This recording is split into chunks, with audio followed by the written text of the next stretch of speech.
എല്ലാ വിദ്യാർത്ഥികൾക്കും ഹോപ്സിൻ്റെ ഓൺലൈൻ ക്ലാസ്സിലേക്ക് സ്വാഗതം. ഞാൻ എടുക്കുന്നത് എക്കണോമിക്സ് ആണ്. നമുക്ക് എക്കണോമിക്സുമായി ബന്ധപ്പെട്ട് വളരെ പ്രധാനപ്പെട്ട കുറച്ച് ഭാഗങ്ങളിലൂടെ നമുക്ക് കടന്നു പോകാം. അപ്പോൾ ആരാണ് ഫാദർ ഓഫ് എക്കണോമിക്സ്? എക്കണോമിക്സിൻ്റെ പിതാവ് എന്നറിയപ്പെടുന്നത് ആരാണ്? എക്കണോമിക്സിൻ്റെ പിതാവ് എന്നറിയപ്പെടുന്നത് ആദം സ്മിത്ത് ആണ്. ആദം സ്മിത്തിൻ്റെ രാജ്യം ഏതാണ്? സ്കോട്ട്ലൻഡാണ്. എക്കണോമിക്സിനെ രണ്ടായിട്ട് വേർതിരിക്കുന്നു എന്ന് നമുക്കറിയാം. എക്കണോമിക്സിൻ്റെ ഒരു ഭാഗം എന്ന് പറയുന്നത് മൈക്രോ എക്കണോമിക്സ്, മറ്റൊന്ന് മാക്രോ എക്കണോമിക്സുമാണ്. സൂക്ഷ്മ സാമ്പത്തിക ശാസ്ത്രവും സ്ഥൂല സാമ്പത്തിക ശാസ്ത്രവും. ആരാണ് മൈക്രോ എക്കണോമിക്സിൻ്റെ പിതാവ് എന്ന് ചോദിച്ചാൽ അദ്ദേഹത്തിൻ്റെ പേരാണ് ആൽഫ്രഡ് മാർഷൽ. ആരാണ് മാക്രോ എക്കണോമിക്സിൻ്റെ പിതാവ് ആരാന്ന് ചോദിച്ചാൽ അദ്ദേഹത്തിൻ്റെ പേരാണ് ജെ എം കെയ്ൻസ്. രണ്ട് പേരും ഇംഗ്ലീഷുകാരാണ്. ബ്രിട്ടനാണ്, UK ആണ്, ഇംഗ്ലണ്ടാണ്. ആരാ father of Indian economics? Father of Indian economics എന്നറിയപ്പെടുന്നത് ദാദാഭായി നവറോജിയാണ്. ആരാണ്? ദാദാഭായി നവറോജിയാണ്. അപ്പോൾ നമ്മൾക്ക് ഇവിടുന്ന് പഠിച്ചു വന്ന പ്രധാനമായിട്ടുള്ള ഈ നാല് പേരുകൾ. ഒന്ന് father of economics Adam Smith, father of Indian economics Dadabhai Naoroji, father of micro economics Alfred Marshall, father of macro economics James Keynes. ഇവരിൽ നാല് പേരിൽ നിന്നും വളരെ പരീക്ഷകൾക്ക് ഏറ്റവും കൂടുതൽ തവണ ചോദിച്ചിട്ടുള്ള പുസ്തകം എന്ന് പറയുന്നത് ആദം സ്മിത്തിൻ്റെ ബുക്കാണ്. ആദം സ്മിത്തിൻ്റെ ബുക്ക് എന്ന് പറയുന്നത് an inquiry into the nature and causes of the wealth of nation. പരീക്ഷയ്ക്ക് വെൽത്ത് ഓഫ് നേഷൻ എന്നത് ആരുടെ പുസ്തകമാണെന്നാണ് ചോദ്യം. അതുപോലെ തന്നെ ദാദാഭായ് നവറോജിയുടെ പുസ്തകം ഓർക്കുമ്പോൾ നമ്മൾക്ക് ഏറ്റവും കൂടുതൽ PSC പുസ്തകമാണ് poverty and unbritish rule in India. അപ്പോൾ poverty and unbritish rule in India ആരുടെ പുസ്തകം ഓർത്തിരിക്കണം? ദാദാഭായ് നവറോജിയാണെന്ന് ഓർത്തിരിക്കണം. പിന്നെ നമ്മുടെ എക്കണോമിക്സുമായി ബന്ധപ്പെട്ട് വരുമ്പോഴത്തേക്ക് നമ്മൾ അങ്ങോട്ട് പല മേഖലകളിലൂടെ ഈ ഭാഗം കടന്നു പോകുന്നുണ്ട്. ഇന്ത്യയുടെ സാമ്പത്തിക രംഗം, അതുപോലെ തന്നെ ദേശീയ വരുമാനം, ബാങ്കുകൾ, ഇങ്ങനെ ഒട്ടനവധി ടോപ്പിക്കുകളോട് നമ്മൾ കടന്നു പോകുന്നുണ്ട്. നമ്മൾ ബാങ്കിലേക്ക് വരുമ്പോൾ രാജ്യത്തെ ജനങ്ങളുടെ കൈകളിലേക്ക് പണം നൽകുന്ന ബാങ്ക്, രാജ്യത്തെ ജനങ്ങളുടെ കൈകളിലേക്ക് പണം നൽകുന്ന ബാങ്ക് എന്ന് ചോദിച്ചാൽ ആ ബാങ്കിൻ്റെ പേരാണ് റിസർവ് ബാങ്ക് അല്ല. രാജ്യത്തെ ജനങ്ങളുടെ കൈകളിലേക്ക് പണം നൽകുന്ന ബാങ്കിൻ്റെ പേര് വാണിജ്യ ബാങ്ക് അല്ലെങ്കിൽ കൊമേഴ്ഷ്യൽ ബാങ്ക് എന്നാണ്. അപ്പം മറ്റൊരു ചോദ്യമുണ്ട്, രാജ്യത്തെ ജനങ്ങൾക്ക് പണം പ്രിന്റ് ചെയ്ത് അച്ചടിച്ച് നൽകുന്ന ബാങ്ക് ഏത് എന്ന് ചോദിച്ചാലാണ് നമ്മൾ ആൻസർ ആരിലേക്ക് എത്തുന്നത്? റിസർവ് ബാങ്കിലേക്ക് വരുന്നത്. റിസർവ് ബാങ്ക് ഈ പണം അച്ചടിച്ച് ആരിലേക്ക് നൽകുന്നു? വാണിജ്യ ബാങ്കുകളിലേക്ക് നൽകുന്നു. കൊമേഴ്ഷ്യൽ ബാങ്ക് എന്ന് പറയും. ഈ ബാങ്കുകൾ വഴി രാജ്യത്തെ ജനങ്ങളിലേക്ക് എന്ത് ലഭിക്കുന്നു? പണം ലഭിക്കുന്നു എന്നുള്ളതാണ്. അപ്പോൾ ഏതൊക്കെ ബാങ്കുകളാണ് രാജ്യത്തെ വാണിജ്യ ബാങ്ക് എന്ന് ചോദിച്ചാൽ ഓർത്തിരിക്കുക, രാജ്യത്തെ പ്രധാനപ്പെട്ട പൊതുമേഖലാ ബാങ്കിനെയും, അല്ലെങ്കിൽ ഇംഗ്ലീഷിൽ പബ്ലിക് സെക്ടർ ബാങ്ക് എന്ന് പറയും, പൊതുമേഖലാ ബാങ്കിനെയും, അതുപോലെ തന്നെ രാജ്യത്തെ സ്വകാര്യ ബാങ്കുകളെയും, രാജ്യത്തെ ഗ്രാമീൺ ബാങ്കുകളെയുമാണ്. ഈ മൂന്ന് ബാങ്കുകളെയാണ് നമ്മൾ ഏത് പേരിൽ വിളിക്കുന്നത്? പ്രധാനമായും വാണിജ്യ ബാങ്കുകൾ എന്ന് വിളിക്കുന്നത്. അപ്പോൾ നമ്മൾ ബാങ്കുമായി ബന്ധപ്പെട്ട് വളരെ അടിസ്ഥാനമായിട്ടുള്ളൊരു പോയിന്റ്, അതിൽ നിന്ന് നമുക്ക് പറഞ്ഞു വെക്കാൻ പറ്റുന്ന മറ്റൊരു അടിസ്ഥാന പോയിന്റാണ് ആരാണ് നിലവിലത്തെ RBI ഗവർണർ? നിലവിലത്തെ റിസർവ് ബാങ്ക് ഗവർണർ ആരാന്ന് ചോദിച്ചാൽ അദ്ദേഹത്തിൻ്റെ പേരാണ് സഞ്ജയ് മൽഹോത്ര. ആരാണ്? സഞ്ജയ് മൽഹോത്രയാണ് നിലവിലത്തെ RBI ഗവർണർ. 26ാമത്തെ റിസർവ് ബാങ്ക് ഗവർണറാണ് ആരെന്ന് പറയുന്നത് ഈ സഞ്ജയ് മൽഹോത്ര എന്നറിയപ്പെടുന്നത്. നെക്സ്റ്റ് നമുക്ക് ഇവിടുന്ന് പഠിക്കുന്ന മറ്റൊരു വളരെ പ്രധാനപ്പെട്ട ടോപ്പിക് വിഭാഗമാണ് ടാക്സ് എന്നറിയപ്പെടുന്നത്. നികുതി സംവിധാനം. രാജ്യത്തെ പ്രധാനപ്പെട്ട എല്ലാ പരോക്ഷ നികുതികളെയും മെർജ് ചെയ്തുകൊണ്ട്, ലയിപ്പിച്ചുകൊണ്ട് സെൻട്രൽ ഗവൺമെൻറ് രൂപീകരിച്ച് വെച്ചിരിക്കുന്ന ടാക്സിൻ്റെ പേരാണ് ഇത് GST എന്നറിയപ്പെടുന്നത്. GST എന്താ? GSTയുടെ ഫുൾ ഫോം പറഞ്ഞ്. GSTയുടെ ഫുൾ ഫോം എന്ന് പറയുന്നത് ഗുഡ്സ് ആൻഡ് സർവീസ് ടാക്സ് എന്നല്ല. GSTയുടെ ഫുൾ ഫോം എന്നറിയപ്പെടുന്നത് ഗുഡ്സ് ആൻഡ് സർവീസസ് ടാക്സ് എന്നാണ്. അത് പരീക്ഷയ്ക്ക് ചോദിച്ചതാണ്. ഗുഡ്സ് ആൻഡ് സർവീസസ് ടാക്സ് എന്നാണ് GSTയുടെ ഫുൾ ഫോം. GSTയുടെ ബ്രാൻഡ് അംബാസഡർ ആരാന്ന് ചോദിച്ചാൽ അദ്ദേഹത്തിൻ്റെ പേര് അമിതാഭ് ബച്ചൻ ആണ് GSTയുടെ ബ്രാൻഡ് അംബാസഡർ. ആരാണ് GSTയുടെ നിലവിലത്തെ GSTയുമായി ബന്ധപ്പെട്ട ഒരു സ്ഥാപനമുണ്ട് GSTക്ക്. GSTയുമായി ബന്ധപ്പെട്ടുള്ള എല്ലാ നിർദ്ദേശങ്ങളും രാജ്യത്തെ സംസ്ഥാനങ്ങളിലെ, അതുപോലെ തന്നെ കേന്ദ്രഭരണ പ്രദേശങ്ങളിലെ അംഗങ്ങൾക്ക് നൽകുന്നത് വേണ്ടി അവർ രൂപീകരിച്ച് വെച്ചിരിക്കുന്ന വളരെ പ്രധാനപ്പെട്ട ഒരു സ്ഥാപനമാണ് GST കൗൺസിൽ എന്നറിയപ്പെടുന്നത്. GST council. ആ GST കൗൺസിലിൻ്റെ ചെയർമാൻ നിലവിൽ ആരാന്ന് ചോദിച്ചാൽ നിർമ്മല സീതാരാമനാണ്. നിർമ്മല സീതാരാമൻ. നമുക്കറിയാം നീതി ആയോഗ് എന്ന് കേൾക്കുമ്പോൾ നീതി ആയോഗിൻ്റെ ഏത് സ്ഥാപനത്തിന് പകരം വന്ന സ്ഥാപനമാണ് നീതി ആയോഗ്? Planning commission. കമ്മീഷൻ്റെ അധ്യക്ഷൻ എല്ലായ്പ്പോഴും ആരാണ്?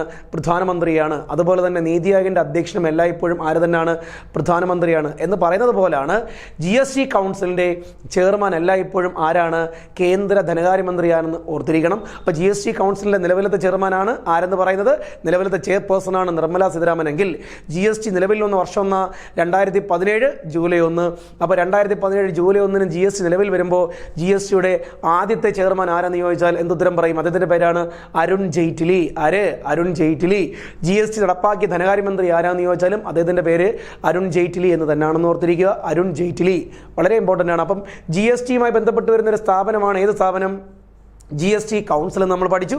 അപ്പോൾ ഈ GST കൗൺസിൽ എന്ത് ടൈപ്പ് ബോഡിയാണെന്ന് PSC ചോദിച്ചു. അഡ്വൈസറി ബോഡിയാണോ, കോൺസ്റ്റിറ്റ്യൂഷണൽ ബോഡിയാണോ, ഓട്ടോണമസ് ബോഡിയാണോ, അതുപോലെ തന്നെ എന്താണ് സ്റ്റാറ്റ്യൂട്ടറി ബോഡിയാണെന്ന് PSC ചോദിച്ചു. അഡ്വൈസറി എന്ന് പറയുമ്പോൾ ഉപദേശക സമിതി, സ്റ്റാറ്റ്യൂട്ടറി എന്ന് പറഞ്ഞാൽ അതുകൊണ്ട് അർത്ഥമാകുന്നത് പാർലമെന്റ് പാസ്സാക്കുന്ന നിയമത്തിന്റെ അടിസ്ഥാനത്തിൽ പ്രവർത്തിക്കുന്ന സ്ഥാപനങ്ങളെയാണ് നമ്മൾ ഏത് പേരിൽ വിളിക്കുന്നത്? Statutory body. എന്താണ് കോൺസ്റ്റിറ്റ്യൂഷണൽ ബോഡി എന്ന് ചോദിച്ചാൽ ഭരണഘടനാ സ്ഥാപനം. ആ സ്ഥാപനത്തെക്കുറിച്ചൊരു നിയമം എവിടെ ഉണ്ടാവും? ഭരണഘടനയിൽ ഉണ്ടാവും. അത്തരത്തിലുള്ള സ്ഥാപനത്തെയാണ് നമ്മൾ പേര് വിളിക്കുന്നത്? ഭരണഘടനാ സ്ഥാപനം. മറ്റൊരു ബോഡി എന്ന് പറയുന്നത് എന്താണ്? Autonomous body. സ്വയം ഭരണാധികാരമുള്ള സ്ഥാപനങ്ങളെയാണ് നമ്മൾ ഏത് പേര് വിളിക്കുന്നത്? സ്വയം ഭരിച്ച് മുന്നോട്ട് പോകുന്ന സ്ഥാപനത്തെ വിളിക്കുന്ന പേരാണ് ഓട്ടോണമസ് ബോഡി. പ്ലാനിംഗ് കമ്മീഷൻ എന്ന് പറയുന്നത് ഒരു അഡ്വൈസറി ബോഡിയാണ്. നാഷണൽ ഡെവലപ്മെന്റ് കൗൺസിൽ, ദേശീയ വികസന സമിതി എന്ന് പറയുന്നത് ഒരു അഡ്വൈസറി ബോഡിയാണ്. പ്ലാനിംഗ് കമ്മീഷന് പകരമായി വന്ന സ്ഥാപനം നീതി ആയോഗും ഒരു അഡ്വൈസറി ബോഡിയാണ്.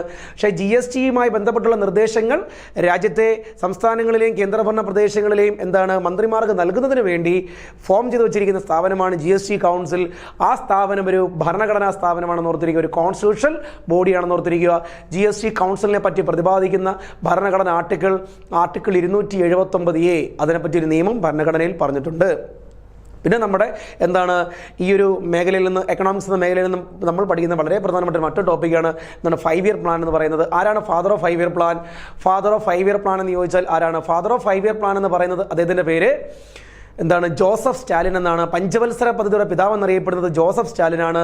ലോകത്തിൽ ആദ്യമായി 5 ഇയർ പ്ലാൻ ആരംഭിച്ച വർഷമെന്ന ലോകത്തിൽ ആദ്യമായി 5 ഇയർ പ്ലാൻ ആരംഭിച്ച വർഷം 1928-29 കാലഘട്ടത്തിൽ റഷ്യയിലാണ് ആരംഭിച്ചത്. ലോകത്തിൽ ആദ്യമായി 5 ഇയർ പ്ലാൻ ആരംഭിച്ചത് റഷ്യയിൽ. അത് father of Indian 5 year plan ആരാണ്? Father of Indian 5 year plan എന്ന് ചോദിച്ചാലോ, father of Indian 5 year plan എന്ന് ചോദിച്ചാൽ അതിൻ്റെ ആൻസർ ജവഹർലാൽ നെഹ്റു ആണെന്ന് ഓർത്തിരിക്കുക. Father of Indian 5 year plan എന്ന് ചോദിച്ചാൽ അതിൻ്റെ ആൻസർ ആരാണ്? ജവഹർലാൽ നെഹ്റു ആണെന്ന് ഓർത്തിരിക്കുക. അപ്പം നമ്മൾ പറഞ്ഞു കഴിഞ്ഞു എക്കണോമിക്സുമായി ബന്ധപ്പെട്ട് മൈക്രോ എക്കണോമിക്സും മറ്റൊന്ന് മാക്രോ എക്കണോമിക്സും. ആരാണ് മൈക്രോ എക്കണോമിക്സിൻ്റെ പിതാവ്? Alfred marshal. മാക്രോ എക്കണോമിക്സിൻ്റെ പിതാവാണ് ആരെന്ന് പറയുന്നത്? JM Keynes. എന്താണ് അദ്ദേഹത്തിൻ്റെ പേര്? JM Keynes. ഏത് രാജ്യക്കാരനാണ് അദ്ദേഹം? ഇംഗ്ലണ്ടുകാരനാണ്, ബ്രിട്ടൻകാരനാണെന്ന് ഓർത്തിരിക്കുക. പിന്നെ നമ്മുടെ എന്താണ് ഈ ഒരു എക്കണോമിക്സുമായി ബന്ധപ്പെട്ട് നമ്മൾ പഠിക്കേണ്ട പ്രധാനപ്പെട്ട മറ്റൊരു ഭാഗമാണ് നമ്മുടെ ഈ ഒരു മേഖലയിൽ തന്നെ പഠിക്കുന്നതാണ് ഗ്രീൻ റവല്യൂഷൻ അല്ലെങ്കിൽ ഹരിത വിപ്ലവം എന്ന് പറയും. ആരാണ് ഫാദർ ഓഫ് ഗ്രീൻ റവല്യൂഷൻ എന്ന് ചോദിച്ചാൽ എന്ത് പറയും? ഫാദർ ഓഫ് ഗ്രീൻ റവല്യൂഷൻ എന്ന് ചോദിച്ചാൽ അദ്ദേഹത്തിൻ്റെ പേരാണ് നോർമൻ ബോർലോങ് എന്ന് പറയും. ഫാദർ ഓഫ് ഗ്രീൻ റവല്യൂഷൻ ചോദിച്ചാൽ ആരാണ്? നോർമൻ ബോർലോങ് ആണ്. അദ്ദേഹത്തിൻ്റെ പേര് നോർമൻ ബോർലോങ്. ആരാ father of Indian green revolution എന്ന് ചോദിച്ചാൽ അദ്ദേഹത്തിൻ്റെ പേരാണ് MS സ്വാമിനാഥൻ. എന്താണ് പേര്? MS സ്വാമിനാഥൻ. അപ്പോൾ നമ്മൾ ഈ ഗ്രീൻ റവല്യൂഷനുമായി ബന്ധപ്പെട്ട് പഠിക്കുന്ന വളരെ പ്രധാനപ്പെട്ട കുറച്ച് പോയിന്റ്സ് ഉണ്ട്. ഇന്ത്യയിൽ എന്താണ് ഹരിത വിപ്ലവത്തിൽ ഏറ്റവും കൂടുതൽ നേട്ടമുണ്ടാക്കിയ സംസ്ഥാനം? ഹരിത വിപ്ലവത്തിൽ ഏറ്റവും കൂടുതൽ നേട്ടമുണ്ടാക്കിയ സംസ്ഥാനം ചോദിച്ചാൽ ആ സംസ്ഥാനത്തിന്റെ പേരാണ് ഏതെന്ന് പറയുന്നത്? പഞ്ചാബ്. രണ്ടാമതായി നേട്ടമുണ്ടാക്കിയ സംസ്ഥാനമാണ് ഇത് ഹരിയാന എന്ന് ഓർത്തിരിക്കുക. ഹരിത വിപ്ലവത്തിൽ നേട്ടമുണ്ടാക്കിയ ഭക്ഷ്യവിള ചോദിച്ചാൽ അതിന്റെ ആൻസർ ആണ് ഗോതമ്പ്. ഹരിത വിപ്ലവത്തിൽ നേട്ടമുണ്ടാക്കിയ നാണ്യവിള എന്നാണ് ചോദ്യമെങ്കിൽ ഭക്ഷ്യവിള മീൻസ് നാണ്യവിളയും തമ്മിലുള്ള വ്യത്യാസം എന്ന് ചോദിച്ചാൽ ഭക്ഷ്യവിള എന്ന് പറഞ്ഞാൽ നമുക്ക് ഭക്ഷിക്കുന്നതിന് വേണ്ടി മാത്രം കൃഷി ചെയ്യുന്നതാണ്. മെയിനായി ലാഭം മുന്നിട്ടല്ല. രാജ്യത്തിന്റെ ഖജനാവിലേക്ക് വരുന്ന എന്താണ്? പൈസയുടെ മീൻസ് ലാഭം നോക്കി മാത്രം കൃഷി ചെയ്യുന്ന ഐറ്റംസിനാണ് നമ്മൾ ഏത് പേരിൽ വിളിക്കുന്നത്? നാണ്യവിള എന്ന് അറിയപ്പെടുന്നത് ഓർത്തിരിക്കുക. അതിന് എക്സാമ്പിളാണ് കരിമ്പ്, ചണം, റബ്ബർ തുടങ്ങിയ മറ്റു കാര്യങ്ങളല്ല. അപ്പോൾ ഇതിന് ആൻസർ ഹരിത വിപ്ലവത്തിൽ നേട്ടമുണ്ടാക്കി നാണ്യവിള ചോദിച്ചാൽ അതിന്റെ ആൻസർ ആണ് ഏതെന്ന് പറയുന്നത്? കരിമ്പ് എന്നാണ് ഓർത്തിരിക്കുക. ചില പുസ്തകങ്ങളിലൊക്കെ പരുത്തി എഴുതി വെച്ചിട്ടുണ്ട്, ചില സ്ഥാപനങ്ങളുടെ പുസ്തകങ്ങളിൽ തെറ്റാണ്. അപ്പോൾ നമ്മൾ പറഞ്ഞു വന്ന എന്താണ് ഈ മേഖലയും ബന്ധപ്പെട്ട് നമുക്കിനി പഠിക്കാനുള്ളതാണ് എന്താണ് ഇനി ദേശീയ വരുമാനം, എന്താണ് നാഷണൽ ഇൻകം, ദേശീയ വരുമാനവുമായി ബന്ധപ്പെട്ടത് വളരെ പ്രധാനപ്പെട്ട ടോപ്പിക്കാണ് നമുക്ക് പഠിക്കുന്നത്. ദേശീയ വരുമാനം. ഇന്ത്യയിൽ ആദ്യമായി ദേശീയ വരുമാനം കണക്കാക്കിയത് ആര്? അത് ചോദ്യങ്ങൾ പല ടൈപ്പിലുണ്ട്. സ്വതന്ത്ര ഇന്ത്യയിൽ ആദ്യമായി ദേശീയ വരുമാനം കണക്കാക്കിയത് ആര്? അപ്പോൾ നമ്മൾ ആദ്യം ചോദിച്ച ചോദ്യം ഇന്ത്യയിൽ ആദ്യമായി ദേശീയ വരുമാനം കണക്കാക്കിയത് ആര്? അതിന് ആൻസർ ഇന്ത്യൻ എക്കണോമിക്സിന്റെ പിതാവ് എന്നറിയപ്പെടുന്ന ആരാണ്? ദാദാഭായ് നവറോജിയാണ്. ബ്രിട്ടീഷ് ഇന്ത്യയിൽ ആദ്യമായി ദേശീയ വരുമാനം കണക്കാക്കിയത് വളരെ ഇമ്പോർട്ടൻ്റ് ആണ്. 1867-68 കാലഘട്ടത്തിൽ ഇന്ത്യയിൽ ആദ്യമായി ദേശീയ വരുമാനം കണക്കാക്കിയത് ദാദാഭായ് നവറോജിയാണ്. സ്വതന്ത്ര ഇന്ത്യയിൽ ആദ്യമായി ദേശീയ വരുമാനം കണക്കാക്കിയാരെന്ന് ചോദിച്ചാൽ അദ്ദേഹത്തിന്റെ പേരാണ് PC മഹലനോബിസ്. ആരാണ്? PC മഹലനോബിസ്. വർഷം 1949-ലാണ്, 1949-ലാണ് 1949. അടുത്തിടയ്ക്കും പരീക്ഷയ്ക്ക് ചോദിച്ചു PC മഹലനോബിസുമായി ബന്ധപ്പെട്ട പ്രസ്താവനകൾ ശരി ചോദിച്ചു. ISI ഇന്ത്യൻ സ്റ്റാറ്റിസ്റ്റിക്കൽ ഇൻസ്റ്റിറ്റ്യൂട്ട് എന്ന സ്ഥാപനം രൂപീകരിച്ചത് PC മഹലനോബിസ് ആണ്. ജൂൺ 29 അദ്ദേഹത്തിന്റെ ജന്മദിനം ഇന്ത്യൻ സ്റ്റാറ്റിസ്റ്റിക്കൽ ഡേ ആയിട്ട് സെലിബ്രേറ്റ് ചെയ്യുന്നു. അദ്ദേഹത്തെയാണ് ഫാദർ ഓഫ് ഇന്ത്യൻ ബജറ്റ് എന്ന് വിളിക്കുന്നത്. ഫാദർ ഓഫ് ഇന്ത്യൻ ബജറ്റ് ബജറ്റിൻ്റെ പിതാവ്, ഫാദർ ഓഫ് ഇന്ത്യൻ സ്റ്റാറ്റിസ്റ്റിക്സിൻ്റെ മലയാളം എന്ന് പറയുന്നത് സ്ഥിതിവിവരശാസ്ത്രം. ഇന്ത്യൻ സ്ഥിതിവിവരശാസ്ത്രത്തിൻ്റെ പിതാവ് ആരാന്ന് ചോദിച്ചാലും PC മഹലനോബിസ്. ഇന്ത്യൻ ആസൂത്രണത്തിൻ്റെ ശില്പി എന്ന് പറഞ്ഞാലും അതിനും ആൻസർ ആര് തന്നെ? PC മഹലനോബിസ്. അപ്പോൾ ഇന്ത്യൻ ആസൂത്രണത്തിൻ്റെ പിതാവെന്ന് ചോദിച്ചാലോ, ഇന്ത്യൻ ആസൂത്രണത്തിൻ്റെ പിതാവാണ് ആര്? M വിശ്വേശ്വരയ്യ എന്ന് ഓർത്തിരിക്കുക. ഓക്കെ ആണല്ലോ. അപ്പോൾ നമ്മുടെ ഈ എക്കണോമിക്സ് എന്ന മേഖലയുമായി ബന്ധപ്പെട്ട് നമുക്ക് വളരെയധികം ഒട്ടനവധി വളരെ ബേസിക്സ് ആയിട്ടുള്ള കാര്യങ്ങളൊക്കെയാണ് ഇവിടുന്ന് വലിയ പഠിച്ചു വെക്കുന്നതിനും ഓർത്തിരിക്കുന്നതിനും ഇച്ചിരി ടഫായിട്ടുള്ളതും തിരിഞ്ഞു പോകുന്നതും. ഇന്ത്യയിലെ നമ്മൾ ബാങ്കുമായി ബന്ധപ്പെട്ട് പറഞ്ഞു, ഇന്ത്യയിലെ ഏറ്റവും വലിയ പൊതുമേഖലാ ബാങ്ക് ചോദിച്ചാൽ അതിൻ്റെ ആൻസറാണ് സ്റ്റേറ്റ് ബാങ്ക് ഓഫ് ഇന്ത്യ. ഇന്ത്യയിലെ ഏറ്റവും വലിയ പൊതുമേഖലയാണ് സ്റ്റേറ്റ് ബാങ്ക് ഓഫ് ഇന്ത്യ. എന്നാൽ സ്റ്റേറ്റ് ബാങ്ക് ഓഫ് ഇന്ത്യ നിലവിൽ വന്നെന്ന് ചോദിച്ചാലോ, ഈ സ്റ്റേറ്റ് ബാങ്ക് ഓഫ് ഇന്ത്യ നിലവിൽ വന്ന വർഷം 1955 ജൂലൈ 1 നിലവിൽ വന്ന ബാങ്കിൻ്റെ പേരാണ് സ്റ്റേറ്റ് ബാങ്ക് ഓഫ് ഇന്ത്യ എന്ന് പറയുന്നത്. 1955 ജൂലൈ 1. ആരാണ് സ്റ്റേറ്റ് ബാങ്ക് ഓഫ് ഇന്ത്യയുടെ പ്രസിഡന്റ് ചെയർമാൻ എന്ന് ചോദിച്ചാലോ, സ്റ്റേറ്റ് ബാങ്ക് ഓഫ് ഇന്ത്യയുടെ നിലവിലത്തെ ചെയർമാൻ ആരെന്ന് ചോദിച്ചാൽ അദ്ദേഹത്തിന്റെ പേരാണ് ചെല്ല ശ്രീനിവാസലു സെട്ടി. SETTY, ചെല്ല ശ്രീനിവാസലു സെട്ടി. സ്റ്റേറ്റ് ബാങ്ക് ഓഫ് ഇന്ത്യയുടെ ആദ്യ ചെയർമാൻ ആരെന്ന് ചോദിച്ചാൽ അദ്ദേഹത്തിന്റെ പേരാണ് ജോൺ മത്തായി. എന്താണ് അദ്ദേഹത്തിന്റെ പേര്? John Mathai. State bank of ഇന്ത്യയുടെ ആദ്യത്തെ അധ്യക്ഷന്റെ പേരാണ് ജോൺ മത്തായി. ജോൺ മത്തായി എന്ന് പറഞ്ഞാൽ കേന്ദ്രത്തിലേക്ക് മന്ത്രിയായിട്ട് പോയ കേന്ദ്രമന്ത്രിയാകുന്ന ആദ്യത്തെ മലയാളിയാണ് ആരെന്ന് പറയുന്നത്? ജോൺ മത്തായി. കേന്ദ്രമന്ത്രിയാകുന്ന ആദ്യത്തെ മലയാളിയാണ് ജോൺ മത്തായി. സ്വതന്ത്ര ഇന്ത്യയുടെ ആദ്യത്തെ റെയിൽവേ മന്ത്രി. ഇന്ത്യയിൽ ആദ്യമായി റെയിൽവേ ബജറ്റ് അവതരിപ്പിച്ചത് ജോൺ മത്തായി.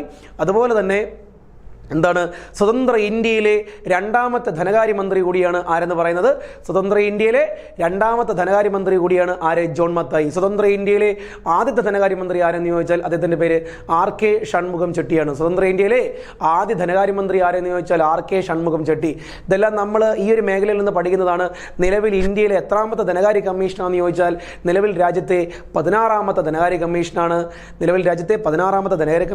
നിലവിലത്തെ ധനകാര്യ കമ്മീഷന്റെ ചെയർമാൻ ആരെന്ന് ചോദിച്ചാൽ അദ്ദേഹത്തിൻ്റെ പേര് അരവിന്ദ് പനഗരി എന്നാണ്.